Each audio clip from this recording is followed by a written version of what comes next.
Coach factory కళ నెరవేరబోతుంది. తెలంగాణ ప్రజల ఆకాంక్ష నెరవేరబోతుంది. ప్రధాన సమస్యల పరిష్కారంపై పట్టు సారిస్తున్న తెలంగాణ ప్రభుత్వం. ఢిల్లీలో కేంద్ర మంత్రులు భేటీలతో తీరికలేని సమయం గడుపుతున్న CM Revanth Reddy.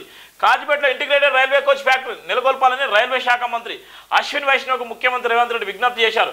Coach factory ఏర్పాటు కేవలం కాజిపేట వాసుల కళ మాత్రమే కాదని, యావత్ తెలంగాణ ప్రజల చిరకాల స్వప్నమని, దాన్ని సాకారం చేయడంలో కేంద్రం ముందుకు రావాలని కోరారు.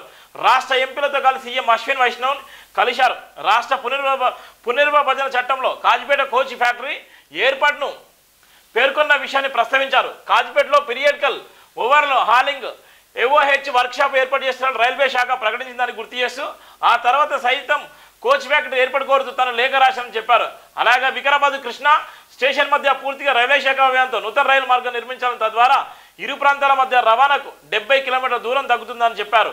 ఆ మార్గం నిర్మిస్తే దక్షిణ తెలంగాణలో మారుమూల వెనుకబడిన పరిగి, కొడంగల్ తదితర ప్రాంతాలన్నీ సిమెంట్ క్లస్టర్, ఇతర పరిశ్రమల అభివృద్ధికి అవకాశం ఉంటుందని వివరించారు.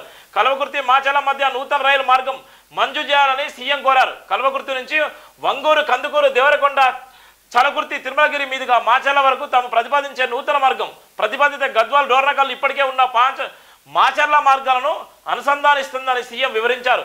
డోర్నకల్, మిర్యాలగూడ, పాపట్పల్లి, జూన్పహాడ, డోర్నకల్, గద్వాలం ప్రతిపాదిత రైలు మార్గాలను పునఃపరిశీలించాలని సీఎం గారు విజ్ఞప్తి చేశారు. ఈ 2 మార్గాలు ఆన్లైన్ అంటూ పునఃపరిశీలించాలని కేంద్ర మంత్రి కోరారు.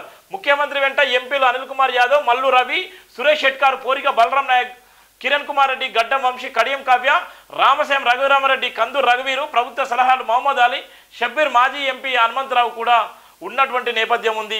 కోచ్ ఫ్యాక్టరీ కళ నెరవేరబోతున్నటువంటి నేపథ్యం ఉంది. కాజిపేట వాసులకే కాదు, తెలంగాణ రాష్ట్రానికి ఉన్నటువంటి కోచ్ ఫ్యాక్టరీ అది ఎన్నో ఏళ్ల నుంచి కూడా ధర్నాలు, రాస్తారోకలు కలిసి ఎన్నో ఇబ్బందులు పడ్డటువంటి ఆ ఫ్యాక్టరీ సంబంధించినటువంటి అంశాన్ని సీఎం గారు కూడా చెప్పినటువంటి నేపథ్యం ఉంది. త్వరలోనే ఆ కళ కూడా నెరవేరబోతుంది. కాజిపేట కోచ్ ఫ్యాక్టరీ నిర్మాణం కూడా తొందరలోనే కొనసాగేటువంటి పరిస్థితిని కూడా చెప్తున్నాం. ఇక్కడ ప్రధానంగా ఉన్నటువంటి వార్తలు.